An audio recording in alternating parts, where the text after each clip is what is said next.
नमस्कार दोस्तों, आप देख रहे हैं ए न्यूज़ लाइव इंडिया। आज शिक्षक दिवस है और 5 सितंबर का आज दिन है। और आज शिक्षक दिवस के मौके पर ए न्यूज़ लाइव इंडिया से रूबरू होंगे हमारे साथ ओबीसी महासभा का वो चेहरा जिसने ओबीसी महासभा के लोगों को जगाने के लिए ओबीसी महासभा के माध्यम से पूरे देश में जो जातिगत जनगणना का मुद्दा पूरे देश में आज सड़क से लेकर सदन तक चल रहा है, राजनीतिक गलियारों में नहीं था। उससे पहले ये मुद्दा ओबीसी महासभा ने सड़कों पे उसको आंदोलन किया, धरना किए, बहुत सारे आंदोलन किए जिलेवार विधानसभा स्तरीय।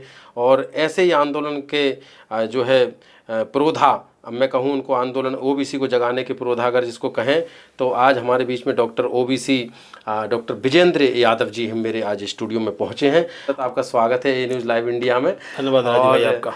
साथ में सर, आपके ओबीसी महासभा जो कि आज देश का सबसे बड़ा सामाजिक संगठन बन के उभरा है, जिसके मुद्दों की बात आज विपक्ष कर रहा है, सड़क से लेकर संसद भवन में जो है आज वो मुद्दे गूंज रहे हैं, कई सांसद जो है इस मुद्दे को उठा रहे हैं। ऐसे आंदोलन या तो कभी 1984 के बाद कांशीराम जी के उसमें नेतृत्व में होते थे, या फिर आज ओबीसी महासभा इतनी बड़ी जो बन के उभरी है उसके नेतृत्व में होते हैं। कहीं बामसेब के नेतृत्व में भी काफ़ी बड़े बड़े आंदोलन होते हैं, लेकिन ओबीसी की बात करें तो पहला भारत का बड़ा संगठन है जिसने इतना बेहतरीन और इतना शानदार जो है मुद्दा उठाया, जिसको आज पूरे देश में। तो आपका स्वागत है भाई साहब ए न्यूज़ लाइव इंडिया में सबसे पहले तो। और आप इस इंटरव्यू के माध्यम से, साक्षात्कार के माध्यम से अपने लोगों तक अपना मैसेज जरूर दीजिए। मैं आपसे ज़्यादा सवाल नहीं पूछूंगा, आप सिर्फ इतना बताइए सर कि अभी ओबीसी महासभा की जो उपलब्धियां हैं कहाँ तक पहुँची हैं, और दूसरा आगे की आपकी प्लानिंग क्या है, और अभी इस मुद्दे को जो है कितनी ज़्यादा ऊंचाइयां मिली हैं। क्या इस मुद्दे को आपसे किसी ने नेता ने चुरा तो नहीं लिया, कोई ने अपना तो नहीं बना लिया? इन बातों पे हम लोग चर्चा करेंगे। सबसे पहले तो ये न्यूज़ लाइव इंडिया आपका चैनल है, आप सामाजिक सरोकारों के मुद्दे उठाते हैं। ओबीसी महासभा आपका बहुत बहुत धन्यवाद करती है। और आज 5 सितंबर 2024 का दिन है, और आज हम मध्य प्रदेश की भोपाल की राजधानी में हमारे सांची रिकॉर्डिंग डिजिटल स्टूडियो है, उसमें हमको यहाँ पे साक्षात्कार करने का, आपके साथ बैठ कर सामाजिक मुद्दों पे हमको चर्चा करने का मौका मिला। और आपने कहा कि देश का सबसे बड़ा संगठन बन गया। ये संगठन 2016 से ओबीसी महासभा ग्राम स्तर से लेकर सड़क से लेकर भोपाल की राजधानी से होते हुए देश के लगभग 18 राज्यों तक ये संगठन पहुंच चुका है। और देश का ओबीसी वर्ग का सबसे बड़ा सामाजिक मुद्दों को सामाजिक बीच में लाने वाला महासभा का हमारा संगठन, जिसको ओबीसी महासभा के हमारे क्रांतिकारी साथियों ने, इसमें हमारे एडवोकेट वैभव सिंह लोधी जी हैं, एडवोकेट हमारे ग्वालियर के धर्मेंद्र सिंह कुशवाहा जी हैं, राष्ट्रीय कोर कमेटी के हमारे संघर्ष के साथी हैं, आदरणीय हमारे इंजीनियर महेंद्र सिंह लोधी जो कि दमोह की धरती से आते हैं, हमारे अरविंद सिंह दांगी जी हैं, बुंदेलखंड की भूमि से आते हैं, हमारे डॉक्टर पुष्पराज पटेल जी रीवा से आते हैं, हमारे लोकेंद्र भाई गुर्जर चंबल से आते हैं। हमारे बहुत सारे साथियों ने रात दिन मेहनत करके काम किया है।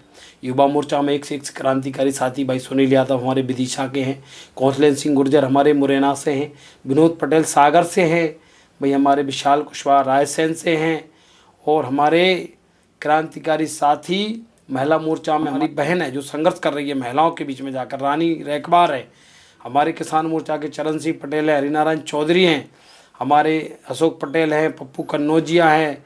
पूरे देश में हम लोगों ने, हमारे उत्तर प्रदेश के सुनील निषाद जी हैं, वो हमारे साथ कार्यकारी अध्यक्ष भी हैं, और हमारे राधे श्याम साहू जी हमारे छत्तीसगढ़ में इस आंदोलन को गति दे रहे हैं, हमारे राजस्थान में RK यादव जी हैं, महाराष्ट्र में हमारी टीम लगी हुई है, बहुत सारे हरियाणा में हमारे क्रांतिकारी साथी डॉक्टर वीर सिंह बघेल दिल्ली में हमारे प्रदेश के अध्यक्ष हैं। हम सारे लोगों ने लगातार 8 वर्षों से हम संघर्ष कर रहे हैं, और इसमें हमारे समस्त ओबीसी SC ST के कई हमारे नेतागण जो ज़मीनी स्तर पर गांव के पंच, सरपंच, जनपद, उन्होंने हमको इस आंदोलन में बहुत सपोर्ट किया है। और हमारे युवा क्रांतिकारी साथ में जो काम कर रहे हैं हमारे युवा साथी, छात्र मोर्चा की बड़ी इकाई हम लोगों को मेहनत करके संगठन को तैयार किया है। और देश का सबसे बड़ा संगठन सब समाजों के सहयोग से ही संगठन बना है, और आगे भी हम लोग, अभी देखिए आपका ओबीसी महासभा का आंदोलन किसी नेता ने अपने पकड़ने का जिक्र किया, तो चूँकि नेता चुराने का भले प्रयास कर रहे हैं, लेकिन हम लोग 2016 से मुद्दा जब कोई बीच में नहीं था तब हमने इस मुद्दे को उठाया था। आज विपक्ष में चाहे आप अखिलेश यादव जी हों, चाहे तेजस्वी यादव हों, चाहे राहुल गांधी जी हों, और भी तमाम विपक्ष के नेता इस मुद्दे को उठा रहे हैं। जो मुद्दा हमने सबको दिया, हमको ज्ञापन भी दिया। हम माननीय लालू यादव जी से 9 मार्च को भी लोकसभा के पहले मिले। हमने चंद्रशेखर आज़ाद जी जो अभी सांसद बने नगीना, उनसे भी हमने इसका डिस्कस किया कि उनको भी ज्ञापन दिया था लोकसभा के पहले। राहुल गांधी से भी हम लोगों ने ज्ञापन दिया, उनको समझाया। हम अखिलेश जी यादव जी से मिले, तेजस्वी यादव जी के साथ बैठक किए। तो ये मुद्दा हम लोगों ने खड़ा किया है। अब चूँकि राजनीतिक दलों के पास कोई मुद्दा नहीं है तो ये मुद्दा बहुत गर्म मुद्दा है, और देश में लगभग 65% आबादी ओबीसी की है, और उसके साथ लगातार 78-80 साल होने जा रहा है देश आज़ादी के बाद, अभी हमको आज़ादी नहीं मिली। हम संख्या के अनुपात में ओबीसी, SC, ST को कार्यपालिका, विधायिका, न्यायपालिका, वित्तीय बजट, प्राइवेट सेक्टर, साधन संसाधन, धन धनधरती राज पर हमारा सबका संख्या के अनुपात में अधिकार हो, इसको लेकर हम लोग काम कर रहे हैं। ओबीसी महासभा मैं आपके चैनल के माध्यम से जानकारी दे देना चाहता हूं, हम सिर्फ ओबीसी वर्ग के लिए ही काम नहीं कर रहे हैं। हम जो दलित पिछड़ा वर्ग है, किसान वर्ग है, गांव में मजदूर वर्ग है, जिनको सामाजिक न्याय नहीं मिल रहा है, जिनके साथ शोषण हो रहा है, थानों में जिनके साथ अपराध, झूठे पंजीबद्ध करके उनको जेलों में ठूसा जा रहा है, बहन बेटियों का बलात्कार हो रहा है। अभी हम लोग सुप्रीम कोर्ट में बहुत सारी पिटीशन लगाई हमने। अभी एक मान सिंह पटेल जो सागर के, उनकी ज़मीन पे मध्य प्रदेश की भारतीय जनता पार्टी के एक मंत्री हैं गोविंद सिंह राजपूत, उन्होंने उनकी ज़मीन भी हत्या ली, उनको भी किडनैप कर दिया। 7 साल से वो मिल नहीं रहे। उसको हम लोगों ने अभी धर्मेंद्र कुशवाहा जी के माध्यम से हाई कोर्ट में लगाया, सुप्रीम कोर्ट में लगाया। सुप्रीम कोर्ट ने उसको आदेश किया है 5 अधिकारियों की कमेटी बनकर उस पर जाँच होकर, उस जाँच के बाद उस मंत्री जी की फजीयत हो गई और अब उस पर FIR दर्ज होने वाली है। तो हम लोग लगातार काम कर रहे हैं। हमने अभी जाति का जो अपमान का हमारे भारतीय जनता पार्टी के राष्ट्रीय अध्यक्ष JP नड्डा जी ने एक मोदी और ओबीसी की बात को लेकर टिप्पणी की थी, उसको लेकर ओबीसी समाज का तौहीन किया था, उसको लेकर भी हम लोग नोटिस दिया है JP नड्डा को। अभी एक फिल्मी हीरोइन जो भी सांसद बनी है कंगना रनौत, जिसने अभी जाति की जनगणना का विरोध किया है, किसानों पर बहुत अभद्र टिप्पणी की है, और ओबीसी की जाति की जनगणना पे उन्होंने बहुत ही तीखी टिप्पणी की है, उसको लेकर हम लोगों ने नोटिस दिया, उनका ज्ञापन राष्ट्रपति को दिया। तमाम मुद्दों पे हम लोग काम कर रहे हैं। हम बात कर रहे हैं सामाजिक न्याय की, हम बात कर रहे हैं किसानों की हक अधिकार की, हम बात कर रहे हैं बेरोजगार युवाओं की, हम बात कर रहे हैं देश में 50% आबादी महिलाओं की है तो 50% आरक्षण मिलना चाहिए, जबकि सरकार 35% रिजर्वेशन पर तैयार हुई है। उनमें भी रिजर्वेशन चाहिए महिलाओं में, SC, ST, OBC की महिलाओं को हम संसद में, विधानसभाओं में, सरकारी नौकरियों में हम चाहते हैं। जब SC, ST, OBC की 90% आबादी है तो 90% पद हमारी महिलाओं को, 50% की जो भागीदारी है उसमें 90% 50 पदों में हमारी OBC, SC, ST की महिलाओं को रिजर्व हो। ये सामाजिक मुद्दे हम लोग लेके आए। कोई हम पॉलिटिकल पार्टी नहीं है, हम लोग समाज को जगाने के लिए समाज में काम कर रहे हैं। और सामाजिक मुद्दे जब सड़क से लेकर सदन तक आते हैं तो उसमें समाजों की बहुत महत्वपूर्ण भूमिका हो जाती है। हम जाति की जनगणना का लगातार 8 दिन से सोशल मीडिया पर हम एक मुहिम चला रहे हैं। हमने कल हमारे प्रदेश अध्यक्ष हैं अखिल भारत वर्षीय यादव महासभा के बलबीर सिंह यादव ग्वालियर के, जो अखिल भारतीय यादव महासभा 1925 में बनी, यानी 100 साल पुराना यादव महासभा का संगठन है। उनसे हमने रिक्वेस्ट की, वो चूँकि पहले से भी इस मूवमेंट में हमको बहुत सहयोग करते थे। आज उन्होंने हमको एक पत्र जारी किया और एक उन्होंने पूरा पोस्टर कैलेंडर बना के दिया कि जाति की जनगणना देश में बहुत ज़रूरी है। उसको हमने आज पब्लिकली डाला, पब्लिक डोमेन में लेके आया, सोशल मीडिया पे चलाया। तो आज बहुत सारी जातियों के संगठनों के लोगों के मेरे पास फ़ोन आए कि भाई साहब हम भी समर्थन करना चाहते हैं जनगणना। आपने जो आंदोलन किए, संघर्ष किया, ओबीसी से लगातार जो है देश भर के ओबीसी लोग जुड़ते जा रहे हैं ओबीसी महासभा से।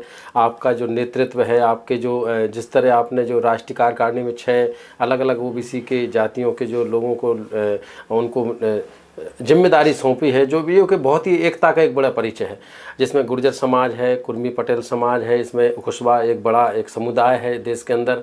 उसमें आपने लोधी समाज के जो है एडवोकेट वैभव लोधी जी को उन्होंने जोड़ा है, आपने गुर्जर जी हैं आपके लोकेंद्र। तो कहने का मतलब ये है सर, और यादव जी आप तो हैं और लगातार आप काम कर रहे हैं। ओबीसी की जो जातियाँ खास करके छूट रही हैं, जो कहीं ना कहीं अपने आप को असहाय महसूस करती हैं, जिनको लगता है कि हम ओबीसी में थे लेकिन हमारा कोई माई बाप नहीं, हमारा कोई नेतृत्व करने वाला नहीं, हमारा कोई संवैधानिक अधिकार की बात करने वाला नहीं है। अभी आपने जो बातें बताई वो संघर्ष की, मैं सिर्फ ये जानना चाहता हूँ ए न्यूज़ लाइव इंडिया के माध्यम से लोगों तक ये बात पहुँचे कि ओबीसी महासभा ने जो जातिगत जनगणना का जो मुद्दा उठाया था, आज वो सड़क से सदन तक पहुंचा है, तो क्या कहीं आपको ऐसा लगता है कि इसका श्रेय तो मिलना चाहिए ओबीसी महासभा को, लेकिन कहीं ना कहीं नेताओं ने उसको अडॉप्ट कर लिया है? Hey there. Subscribe to my channel. And also press this bell icon.